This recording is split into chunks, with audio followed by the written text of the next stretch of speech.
PowerPoint. Perfect. So, welcome everyone to our for the season, the first for the year of your spring biannual NP student engagement session. Um, I will hand it off to I think Katie, who is going to do our land acknowledgement. Awesome, thanks. Hi guys, great to be here. So my name's Katie Hilton. I'm in my first year at UBC's NP program at the new Surrey campus. I'd like to start off by doing a land acknowledgement for this evening's engagement session. I'd like to acknowledge that the NNPBC's offices are on the traditional, ancestral, and unceded territories of the Musqueam, Squamish, Tsleil-Waututh, and Syilx First Nations. And I humbly acknowledge all the unceded and traditional territories that we live, work, learn, and play on, and for which we are eternally grateful.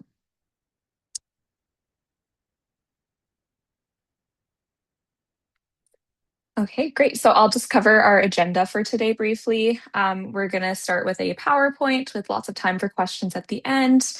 We'll start by just welcoming our special guests for the evening, which include Angela Wignall, Chief Executive Officer of NNPBC, and Jane Narayan, the Chair of the NNPBC Leadership Committee. Thank you both for being here this evening. We really appreciate it.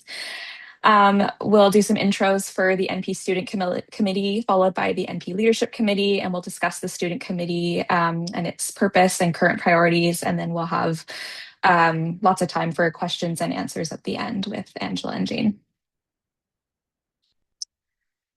Next slide, thank you.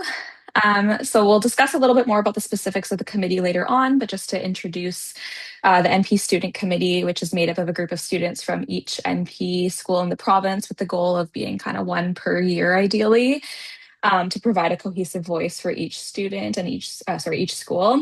So leadership for this committee includes Krishna Shillette and as chair and Sydney Richardson Carr as the NP counselor and committee member. And then representing UVic, we have Simrat Dillon and Edith Chauvin.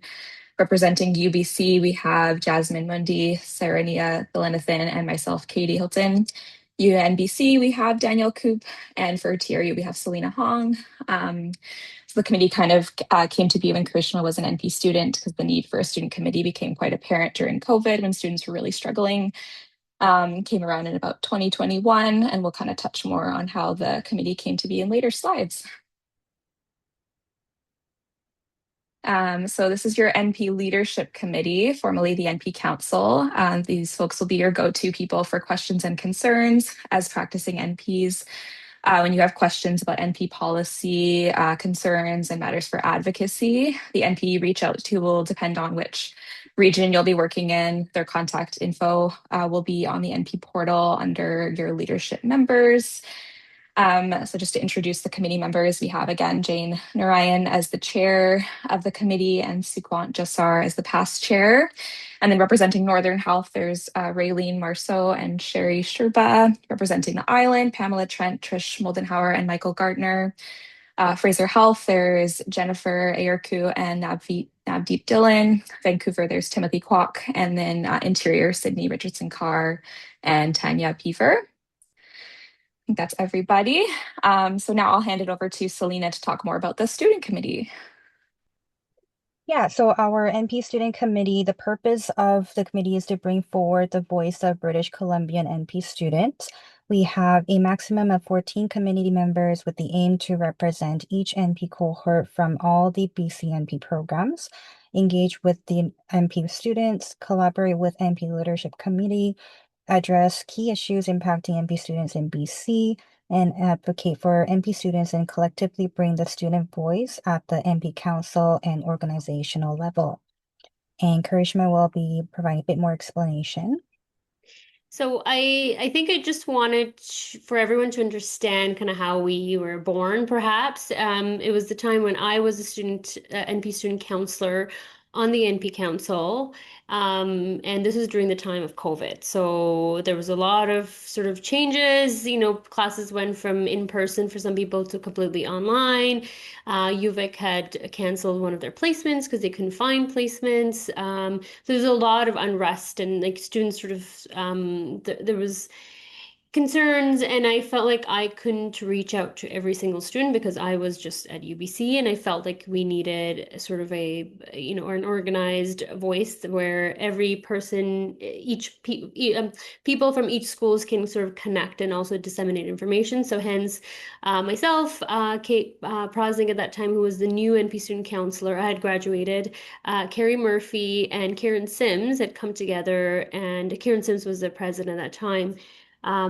We came together, we created the committee, we created like a term of reference, and we have been around ever since, and we've done some great work, and that'll be in the next few slides. And yeah, this was the only sort of body for students, for student advocacy for NPs. So we are very proud. And where we go. So what we've done so far, we try our very best, and we've been pretty good at this, is we hold a biannual NP engagement session, usually once in spring and then another time in the fall. The fall one's usually September, and then the spring one is around this time, May usually. So that has been, and we've changed it up quite a bit for students because we really we care about, student feedback, and we've gotten different feedback. So we've changed up our engagement sessions that is the most useful for students. And we've shortened it a little bit. And we've last year we had a panel where so the fall one tends to be, we have a higher turnout. We had sort of a rep from each. We had a PCN leadership person. We had someone from VCH leadership director. We had someone from Fraser Health, and then we had someone from the college, and that was super helpful. I felt students really enjoyed it because they were able to ask questions about different things about jobs and benefits and etc. So that felt very useful for students, and they had been asking for it for a long time. So we were very happy to do that, and I think we'll continue doing that. Maybe change it up a little bit for depending on what feedback we get. The other thing, sort of our big work we've done is, and this might not ring for some of the students who are currently in school, is there was an old document that was being used in schools as part of the curriculum, a document by the college. However, the document was outdated and should have been removed in 2017, but it was still being used in circulation. So we picked that up. We kind of advocated for students, because students would be graduating being very confused about their scope. So we collaborated with the college, we collaborated with the schools, and eventually, the document was removed and things are a bit more clear for students. And that is now, and we sent out a letter to all the schools just letting them know that this document is outdated and they shouldn't be using it in the curriculum, which I know some schools were. So that was one of the projects we worked on as NP Student Committee. I currently, so TRU, when they created the NP program, and NPBC and our committee was part of that, and that we were asked for feedback and input. And I currently still sit on the advisory committee with TRU, and we meet twice a year just to get updates about the program. I know now in the recent climate, there's been a lot of, and this is why we had this engagement session pertaining to kind of like some of the concerns that have come up periodically from students about jobs and NP jobs. So that's one of the things that we're working on. It's our small project. We are at the final stages of finishing up our NP student and new grad survey. So that hopefully will be out this year, fingers crossed. It's been many, many years in the making. But I hope that it'll be out this year, and it is for students, and it was actually by students, because during the engagement sessions, we got a lot of anecdotal feedback from students about their concerns, and we thought, let's put it into a survey so we get objective data and numbers of the major concerns that students are having and the challenges they're facing in school and the programs. And then last thing, we didn't have a NP student website, so that has also been added to the NPBC website. So that's something we've worked on as an NP student committee. I'll hand it over to Selena. Yeah, so our NP student committee members are appointed by the existing NP Leadership Committee, and you're part of the NP Leadership Committee and simultaneously part of the NP Student Committee. So if you're interested in joining, an NPBC Student Committee application will open up in the fall, sometime in November. One student from the first, second, and third year from each of the 4 university in BC will be selected. And NP Student Committee chair position opportunity is also available for any future leaders and enthusiastic students who are interested in applying. And something new, we also have the NP New Grad Committee member position.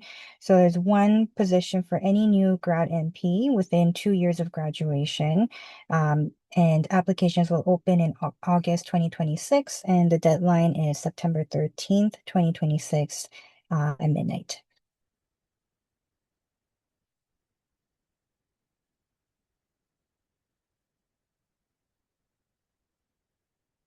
And just a bit more about the application process. The mandatory requirements are that you must be an NPBC member and enrolled in an accredited NP or BCNP program. And for the application, if you can just please tell us in 500 words or less why you would like to join and what are the skills you'll be bringing in that will be beneficial to the committee.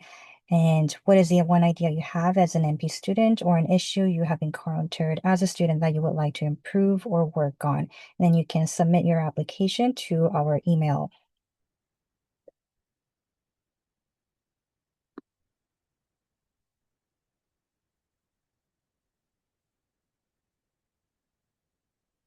And then for our NP Student Committee new graduate application, similarly, mandatory requirements would be that you must be an NMPBC member and graduated from an accredited BCNP program within 2 years.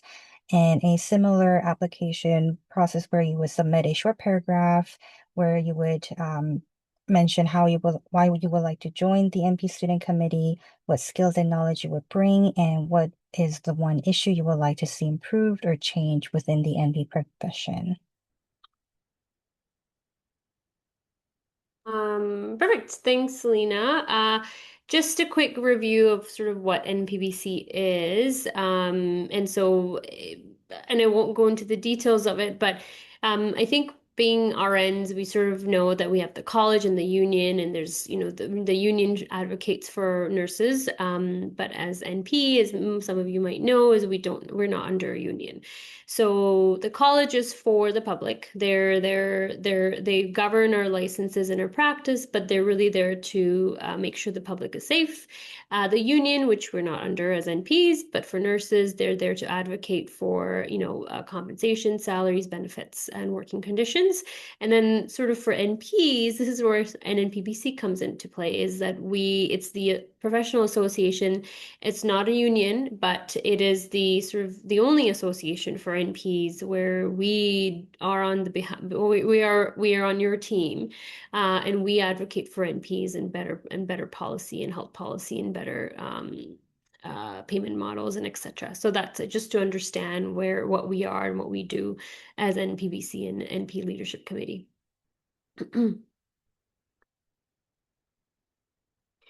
And I will actually get maybe Jane or Sydney to maybe talk a little bit about some of the updates and how the NP Council has now changed to NP Leadership Committee and if there's any sort of updates for NP students that will be relevant to NP students graduating. Sure, I can go ahead and start. Hi, everyone. My name is Jane Ryan. I'm the current chair of the NP Leadership Committee, and we have Sydney as well joining us, who is the student who's representing, comes back to us on the NP Leadership Committee with all of the student updates. So as you may have heard, last year in August, we had a special AGM where we looked at the overall governance structure of NMPBC. We historically had 4 different councils, and each of the councils represented each of the designations, which is the LPNs, the RPNs, the RNs, and the NPs. And NMPBC is a bit of an anomaly in that we are the only association that's unified across the country. And so we historically had a council that utilized or where we had a council for each of the designations. But last year we decided to change the governance model, and we had that completed in August. Now, with the update in the government's model, what we did was we wanted to work towards more of a skills-based board. And that skills-based board, we currently have a call out for additional board of directors for experience and expertise in areas that are listed. But what we also did at that time was we decided to retain the NP portion, and we renamed that to what we call the NP Leadership Committee. And we currently this year are in a transition year. As you may have heard, and on our next slide, we're going to be talking about one of the largest initiatives that we were working on over the course of the last 18 months, which was the main agreement or the comprehensive compensation framework.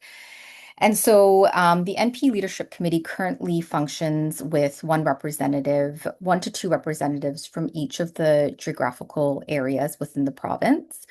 And members that are NPs bring forward any form of advocacy concerns that they may have. So that includes anything from dual model issues, employment issues, remuneration issues. And we then determine how we can help facilitate this in either that particular concern or escalate it to different tables, which are policy tables or whatever avenue they need to go to for a solution at a systemic level. And so if we go to the next slide, we can talk a little bit about where we are now. So we started talking about a main agreement or a comprehensive compensation framework in the fall of 2024, and we started this as an internal initiative within the council at the time. We then went to the broader NP community, and we started engagement sessions where we started to talk about what a main agreement might look like. And for individuals that are new to that concept, it's basically a contract with the government and a profession, and that contract could include multiple things. But we started to talk about what that might look like for nurse practitioners. We did that for a full year. And then we had a survey come out where we had some feedback from nurse practitioners within the province. We then did additional education, and we had our mandate vote, which opened up in April. And we actually on April the 24th announced, or 28th actually announced the results. So we had, out of the 1,600 nurse practitioners, you had to register to vote. And so we had 1,019 individuals that registered, and we had 856 ballots that were casted. And we had an overwhelming response of 91.9% of nurse practitioners that want to move forward with the main agreement, and only 8.1% that don't. So where we are now is we're in transition to figure out what this means for the next 36 months or much sooner. And so what we will be doing within that a period of time is we will be developing an NP department, which is NP negotiations and engagement. And so a lot of the work that the NP Council, the NP Leadership Committee, the NP Student Committee has done historically through volunteering over the course of the last 10 years or more, at least from the time of at least the NMPBC Association came to fruition, is now going to be transitioned into this department. Again, it's in its infancy, so we don't exactly know what that looks like today.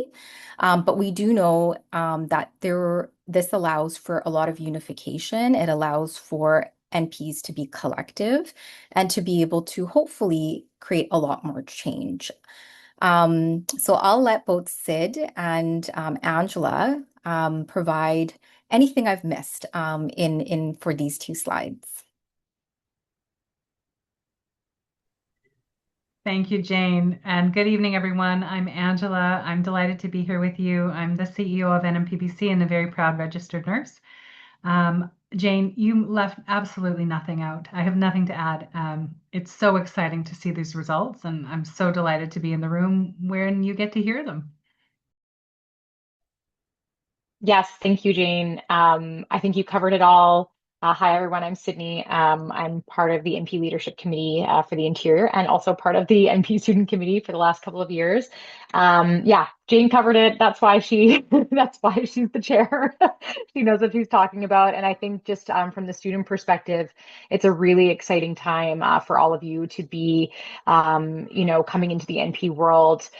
Some of you, possibly nearing the end of your, as time as a student and joining the workforce as NPs. And this work on the main agreement is really pivotal. And so we're really excited to have a platform to share that with you and hopefully answer some more questions. And I think it's just, an exciting time to be an NP right now. So lots of exciting things to come moving forward. Perfect. Thank you. Thanks, Jane. Thanks, Angela. Thanks, Sydney, for talking on that because there's a lot going on, and I think, some of it might go over even my head, but I hope students sort of get a gist of like how big this is. I think, we're the only province doing this. Is that right? Yeah, we are. So it's a big deal. But again, as Sydney, like to piggyback on what Sydney said, it's a very exciting time for students to graduate. It's going to be a couple, some time in the making, but it is very exciting. And we are the only province right now kind of working on this. I'm sure the other provinces might follow lead, but we're the trailblazers right now. Super exciting. All right. Oh, we're almost done. Last little plug is we are having our 20th annual NP conference end of May, so May 29th to the 30th. And students get a special discount. I think the normal price of the tickets are around 600, and so students are only paying 250 for the 2 full days. So it's going to be local. It's going to be in the Sheraton, Vancouver. We can put the website in the chat. So we encourage a lot of students to join, and that way, it's a great networking opportunity, but also you can meet other students. And I'll be there. I'll be there at least on the Friday. So hopefully I see some faces or some familiar names. But please do come. The committee works very hard and almost all year round to put the conference together, and it's been every year it's been better and better. So yeah. So again, I hope people have the time to join. It's on a Friday, May 29th is the Friday, and then Saturday is the 30th. Yeah. I just wanted to add there, Yeah. our program is available online, so you can take a Okay. look. We did change it around quite a bit. So the feedback we've always received is that perhaps in previous years it's very more so leadership based and academic and not as much clinical. And I think there's lots of individuals that are looking for that clinical lens. So we did really divide it. We have quite a few rapid sessions that cover the latest guideline updates from really some great speakers. And then the afternoon encompasses that leadership and academic base for individuals that are really interested in that. So it'll be very well rounded. And it's also in downtown Vancouver this year. So historically, when we have had it in Vancouver, it's been in Richmond. So people don't think that they've experienced, the downtown Vancouver scene. So we've changed that around as well. So we really do encourage students to come, and hopefully you're able to register before the 22nd of May. Great. Thanks, Jane. And that is it. So I have left the last bit for Jane and Angela to take over. I think I'll start off with maybe asking Angela. I think one of the most common or concerns the committee has gone, and I know you're aware of it, is like sort of the job market for NPs right now. And there's a lot of sort of anxiety around it. And I'm sure students might have questions, but maybe Angela, can you maybe start off with like what's happening and what you've heard and what's going on with the ministry and etc. And all. Yeah, certainly. I can share what we're doing from an advocacy perspective. And then I'll pass to Jane because Jane is most closely connected to NP feedback in a way that that we gather it here at the association. So I will share that, yes, we are aware of concerns related to opportunities for nurse practitioners, including stories that we've received firsthand from students and new graduates alike. So I've really appreciated every student who's reached out to us, every new graduate who's reached out to share the story that you're living. Thank you for that. That's how we make change, is by you telling us what's happening for you. You may have seen our work in the media. So we are in public with this conversation. There have been global news stories on it, CBC radio, political radio spots about this as well. And we are actively engaged in advocacy with the Minister's Office, Minister Josie Osborne, around this. So it is an active conversation that we are taking from an advocacy perspective. And what I can share is that we are advancing the stories that you share with us. We're sharing the data as well, because the data is quite clear that there is an absence of structure and an absence of opportunity in particular. What we do know is that the ministry and the minister herself is taking it seriously. So when we push on this issue, they sit up, they want to talk, they want to find a solution. And their commitment has been that there is a job for every NP in the province. Now, they will say that that job may not be where you live. It may be somewhere else. It may be in the north. It may be in interior. It may be someplace, but that there are opportunities for nurse practitioners. And the intention is absolutely not to truncate or shrink the NP workforce. It is to grow it. And what we keep advocating for is that it is one thing to add NP seats and graduate more NPs. That's great. But there has to be infrastructure on the other end of that to support your employment. And then after you get a job, to support your practice and the equity of your experience as somebody who's contributing to the healthcare system. So we are absolutely active on this file. And I'll pass it over to you, Jane, for more of what you're hearing on the ground. Yeah, thank you, Angela. I think you've summarized that really well.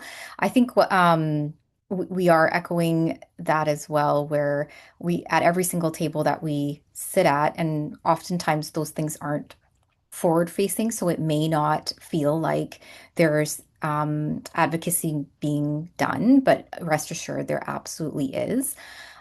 We absolutely bring up the difference between the number of individuals that are currently in programs and the number of jobs that are out there.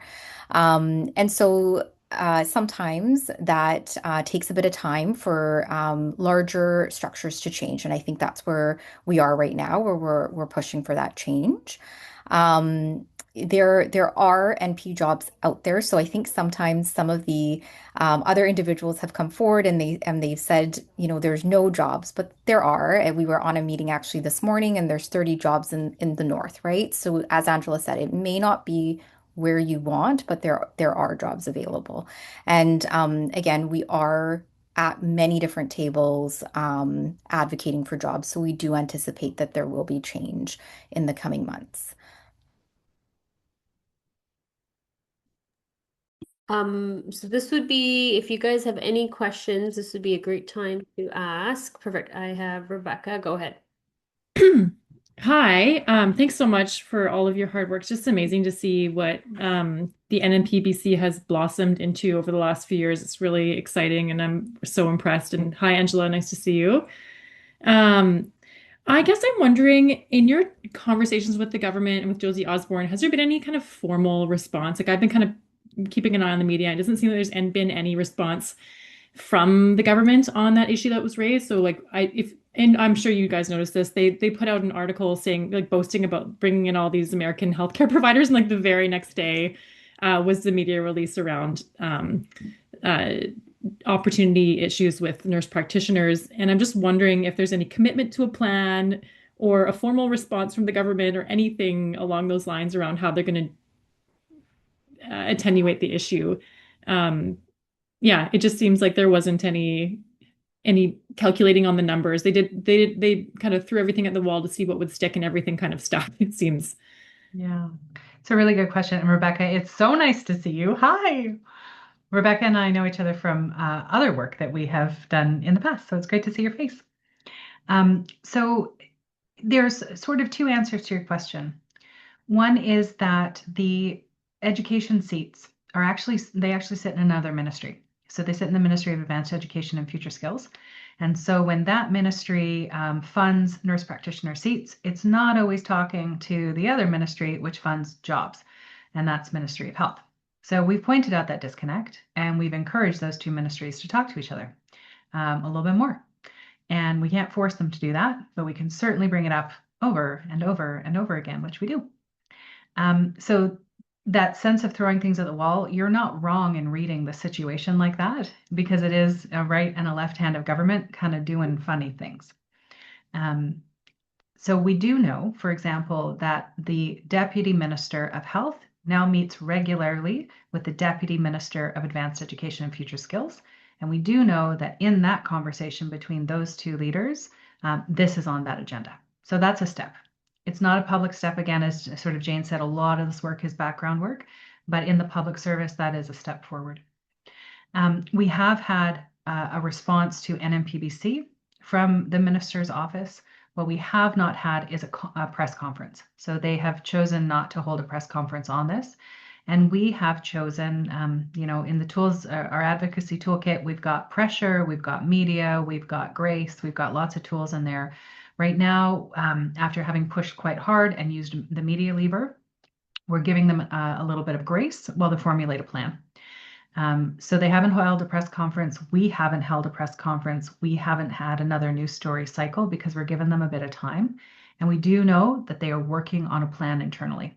So as soon as that is available for sharing, I expect there will be some announceables around that. It's just not quite at that point yet. That's really reassuring to hear. Thanks so much for sharing just a little bit more information Totally. around the context there. I appreciate that, Angela. Yeah, and it's always so tricky because, like Jane said, a lot of this work is invisible. Some of it we can say out loud, some of it we can't, only because we want to, always be that respected, trusted partner for the government to work with, as opposed to being that that force that embarrasses them in public, because that doesn't get us where we want to go. And I think that this is a good time to bring up that if there are students, as Angela said before, it's really important to have your voices heard. And especially with the recent media that we did, Angela connected with those students and then did some forward-facing media. So if you are thinking of going to the media, you're well within your right to do so, but please reach out to the association because we can help you with some media training. We can provide you with some direction, or if it's something that you'd like us to take over, if it's a certain piece that you'd like to put into the media or any sort of print or whatever it might be, then please do think about reaching out to us as well, because we can navigate some of those tricky situations.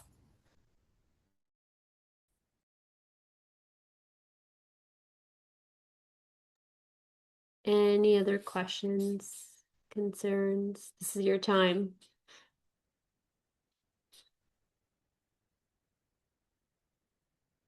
Go ahead. Not to be the squeaky wheel, I'm just wondering, for those opportunities that are up north, do you know if there will be anything along the lines of short-term temporary contracts, or is there anything in talks about that? If you're not living up north and you want to fill some of those gaps in care, but not relocate, do you know if there's any conversation about that happening? Not off the top of my head, but we can always connect you with the leads in the north.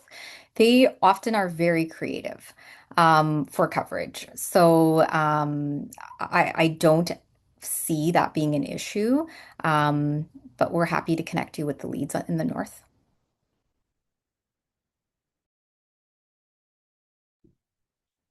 Sydney, go ahead. Yeah, I was just gonna say, I think they use what's the software, Jane? I'm blanking on the name of it. You might know too, Karishma, for Shift.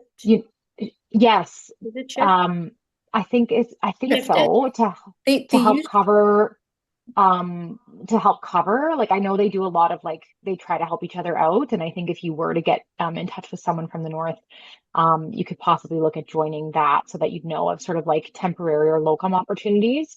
But they would love, I'm sure, would be thrilled to have someone join on, especially for like casual type work as well. So the positions that I was talking about, those are health authority positions. However, we also do have, you're right, Sid, the Shifted app, which is more locum coverage throughout the province, in the Yeah. PCN contracted And world. yeah, I was going to say, I think in the north they were using Shifted, like they were all communicating on it, some of the employed and PCN folks. So I think it'd be a great opportunity. Mhm. But we can definitely put you in touch with somebody as Yeah. well. And if you live on Vancouver Island, there's also an NP position that I'm aware of. You can reach out to me if you're interested. Um, that's a PCN contract that they're actively recruiting for. So, and then there are health authority positions available as well. So there are definitely positions. We actually put an SBAR through to the Surrey North Delta group because there was quite a few NPs waiting for positions there, and we recently heard that three out of the individuals waiting did receive their contracts. So even in that the contracted world, they're just a bit more stringent in how they're now going to award contracts. So when the primary care strategy came out 6 years ago, we had almost millions of unattached patients. That number has significantly decreased now, and so they do have to um, award contracts where there is attachment need. And so, again, we do know that there's issues with the data. So, the ministry now has pushed patients that don't have a care provider to register on Health Connect registry.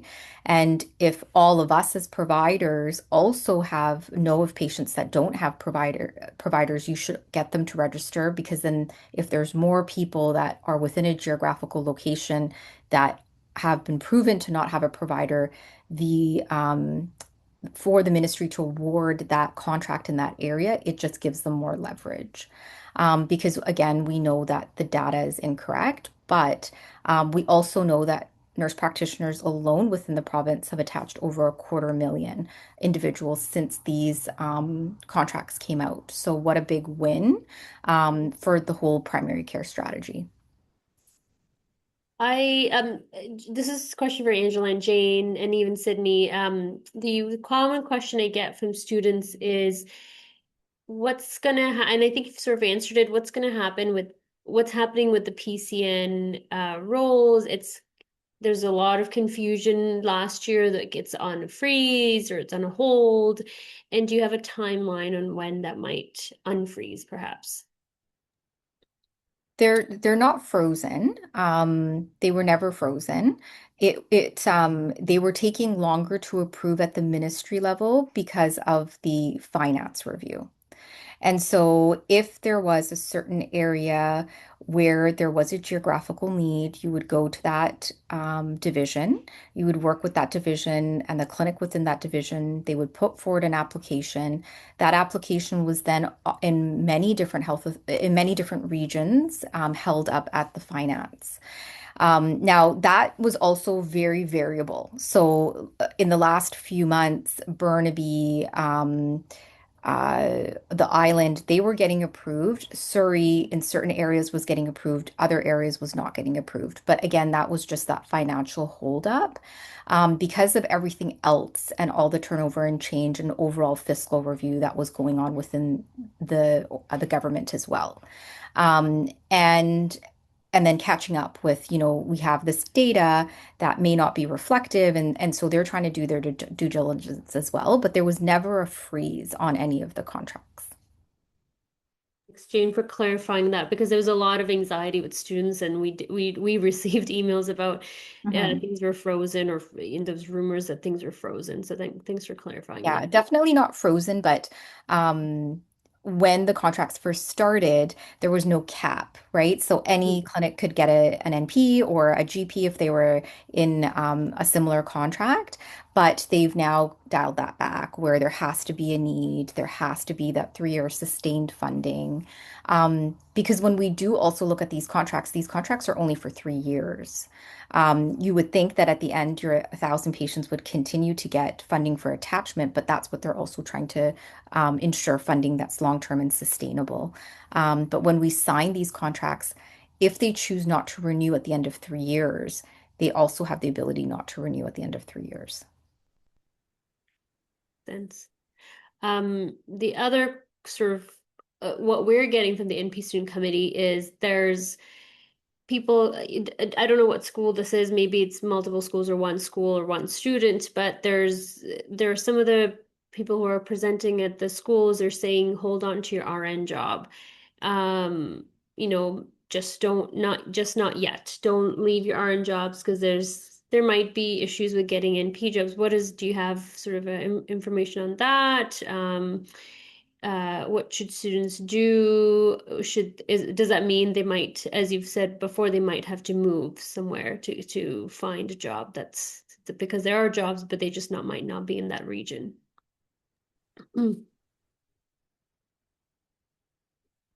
So I would say that wherever I go, when I speak with people who are hiring NPs, they say, my goodness, do I have jobs for NPs?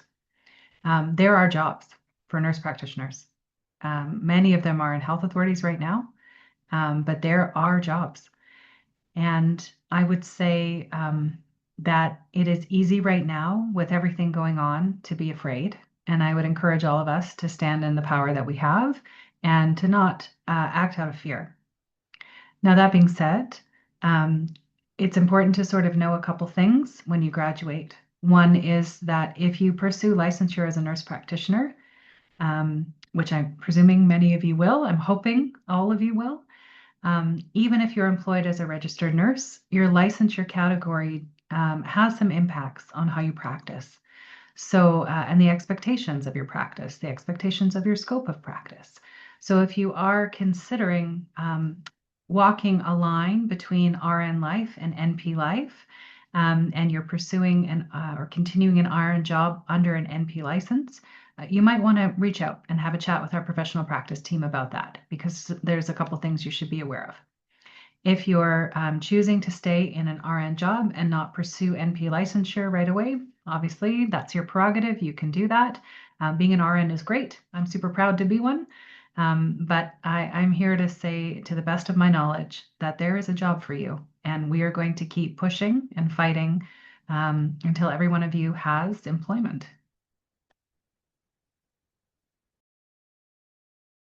Thanks, Angela. Any other burning questions? You're doing a great job, Karishma.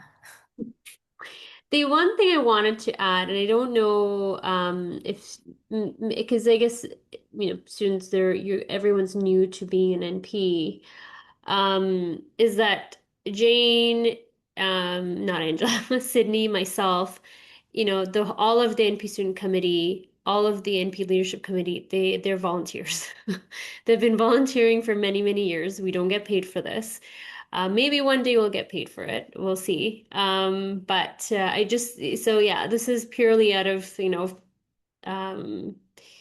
love for the profession and to push the profession forward. And we're all fighting for all the NPs and all the NP students. And that's why we have NP student committees for exactly this reason. Sorry, I have a question about like a new grad life. So I was just wondering, what does it look like when like a new MP first steps their foot into the workforce? Like how does the orientation or the mentorship looks like, or if there will be any? I think that depends on the role that you choose. And so that's why we do encourage NP students to really understand where their role will be. So within health authorities across the province, they typically have a residency program depending on the area that you'll work. So you typically get rotated into different areas that pertain to the practice that you're going to be working in. That's happening more and more in most of the areas, but there is that mentorship program. If you are going to be in a PCN contract, then it really does depend on where you will be practicing. So, for example, if you've taken a PCN contract that is you're the only NP and there's three other GPs and they're not willing to mentor you, you likely will have a bit more of a challenging environment. There is the mobile skills team, so we do encourage everyone to reach out to the mobile skills teams. There's clinical mentors on the mobile skills team, and then there's also NPs that are experienced in different areas that will give you a 2 hour session in a particular area. So, for example, on that, I do a cardiology specialty, and I would mentor individuals on that specialty. And then you have your leads, the regional leads, and they will help you through navigation of the contract. They will help you through answering more of the kind of direct clinical questions when you do require some support in the beginning. So it really depends on where you're going to be working. If you are in an environment where there might be 6 providers and they're all great mentors, then your experience might be completely different in a PCN contract. So that is variable. My understanding also in health authority, if you're rural and remote and you are also the only NP, that mentorship and that residency program may not exist as well. So it is variable. Okay, thank you. You're welcome. Oh, Sid has her hand up. I'm sure she'll add more to that. Yeah. Yeah, no, you covered. I was going to say the mobile skills program that's available for both health authority and PCN NPs. And there are a number of NPs on there that do something called clinical consolidation and mentorship as well, like Jane said. So even if you just had you started practice and you wanted to do like case review, you can meet with an NP mentor through that program and do like a case review, or you could review, like certain concepts or specific skills like suturing, for example. So that's available to all NPs. And there are other programs through the provincial initiatives program on the NMPBC website as well, where there's opportunities for both employed and PCN NPs. And just to add what Jane was saying, like it's so dependent on the job and the posting and where it's going to be and who's sort of around you. So those are great questions when you have an interview. I think just prepping for your interview and asking questions like that during an interview, I think is really important. And just because you're new doesn't mean you don't deserve to have support, and doesn't, you need to advocate for yourself as a new NP. Don't just, it's not like walking into a union job as a nurse, right? So try to remember that you do get to have some, like, ask those questions, ask those tough questions. If you're not satisfied with the answer, then, kind of don't be afraid to push on that a little bit and reach out to the leads, whether it's PCN or, there are NP leads within the health authorities as well that often are like helping with recruitment. So you can always send them questions as well. If you're looking at a health authority posting and you have questions like that, those folks are people you can reach out to as well. And then the other thing also just to add is where are you in your life, right? And I think that's really important because some of the different employment models, they don't include things like benefits and they don't include things like a mat leave. So where are you in your life, right? Because, for example, if you go into a PCN contract, you're expected to find locum coverage, you're expected to pay that locum, which means for a period of time, you are not going to receive any income. That might look different if you work in a health authority. They do have the ability to do a mat leave. It doesn't mean that you should choose one or the other, but it just means look at what works for where your life is at. If your partner has benefits and you don't need benefits, then again, the PCN role doesn't have any benefits, right? So, but vice versa, there's other things. You're a contractor, meaning there's different tax breaks in a PCN contract versus an employment role. So really, where are you in your life and what does that look like for the next 2 or 3 years? And I think that's important also to determine what type of employment you should be looking for or what type of contract.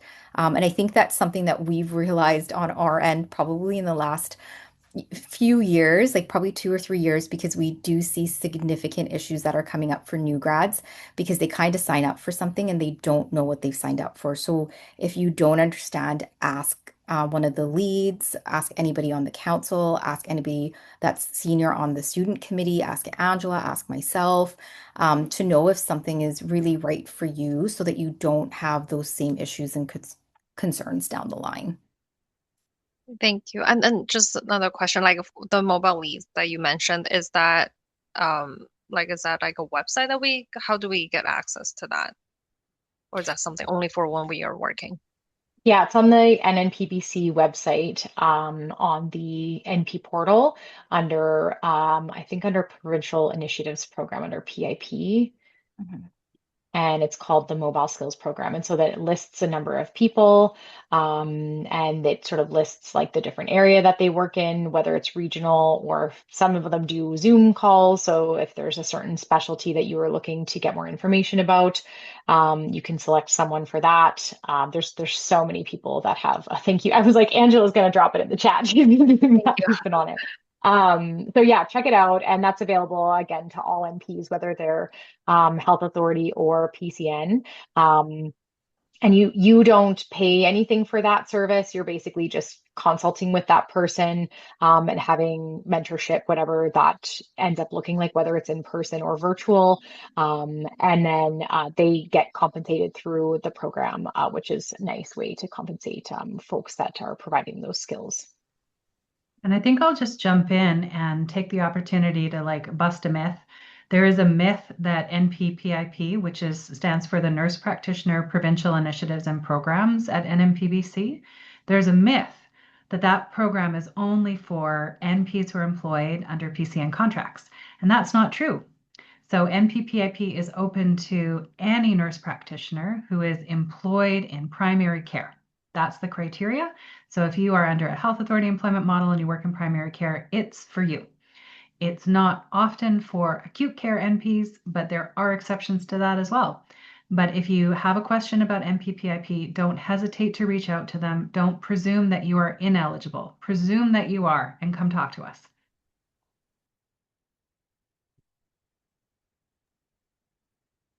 Thank you. One last, I think, question that again, this is a little bit not related, kind of related to jobs, but any kind of updates on what's happening with the sort of NPs moving into a generalist classification, perhaps, and what does that entail, perhaps?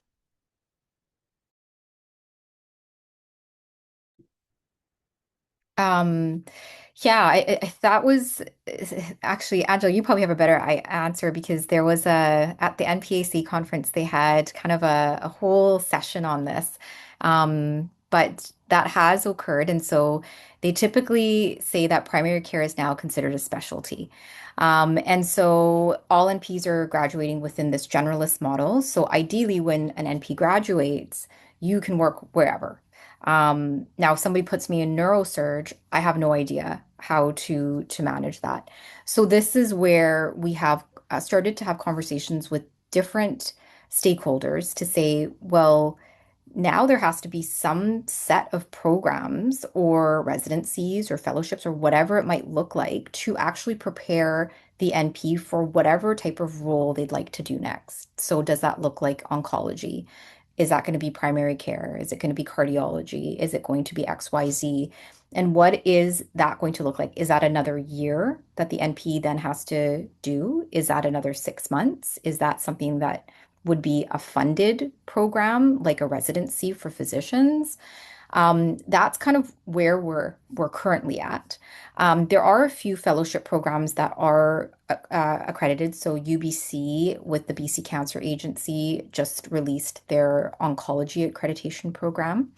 And we do anticipate that over the course of a period of time that we're going to hopefully have more of these programs to prepare NPs in the areas that they choose to practice. But definitely a change that not again, right? Exactly what happened in the beginning, where not everyone talked to everybody, and now we're in a situation where we're trying to backpedal. And again, I think that's something that we brought up at our strat plan meeting as a council or as a leadership committee back in December. And there has been some slow movement and momentum on that. There actually hasn't been too much with that. But Angela, I think if you have any more insight. I think you've covered it really well. I would just sort of reiterate that the change is a regulatory change. And so the regulator's job is to protect the public. So they are invested in shaping the profession to the point of public protection. So their responsibility in that regard is to grant a license to someone who has met the entry-level competencies and requirements for general NP practice. And the regulator's responsibility ends at that point. And so the conversations that we have around specialization, specialty, fellowship, residency, specialized training, all of those potential pathways for nurse practitioners are actually really similar to the conversations we have for any other member of the nursing family, because entry-level competencies are all generalist now under BCCNM. So it might be helpful for you to understand, because sometimes it seems like we would go to BCCNM, our regulator, to have conversations of why aren't you enabling specialty practice, or why aren't you offering residencies or requiring them? Their public protection mandate doesn't extend that far.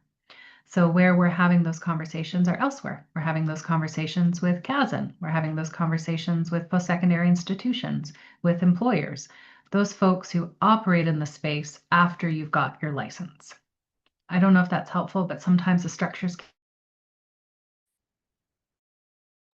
I think that's yeah, it's I think there's a lot of confusion, and even for NPs who've been around for many, many years, they still get that confused. So thanks, Angela, for like really nicely putting it in like the structures that it is. We're almost at 8. Any final questions you can put in the chat? I think there's some stuff on the chat. I just don't want to miss anything. Okay, nothing that we have missed. A couple plugs. We will be looking for new members. So for the NP Student Committee, it'll open up in the fall. We are also, if anyone's graduating by the end of this year or in the summer, we're looking for NP new grad position. That's been open for a bit. There will be a survey coming out, hopefully a bit later this year. So that is for you guys. It was really we got feedback from students from previous many years ago, and also the NP Student Committee. And we have created the survey, put everything together. And so we just need data. So the more people do it, the better, more information we get, because we're trying to see what are the major challenges with students. Rather than getting anecdotal information, we want sort of a cast a wider net and understand what really is the biggest concerns for students, and then advocate for that once we get that information. And then just I know Jane touched a bit on jobs and PCN. We do tend to hold in the fall time, at least the last 2 years, we've had similar sessions where we get panelists to come. As I've mentioned earlier, we get someone from the PCN, one of the PCN regional leads, a few people from the health authorities, and then they kind of talk about different job opportunities. A lot of questions we get about like benefits and what happens with like RN, and when you're going from RN to NP and health authority, what happens to benefits, salary, all those things. They cover everything. So that's a great opportunity if you guys have questions specific to that. Fall, we'll have something similar in the fall. So we'll cover our bases there. Yeah.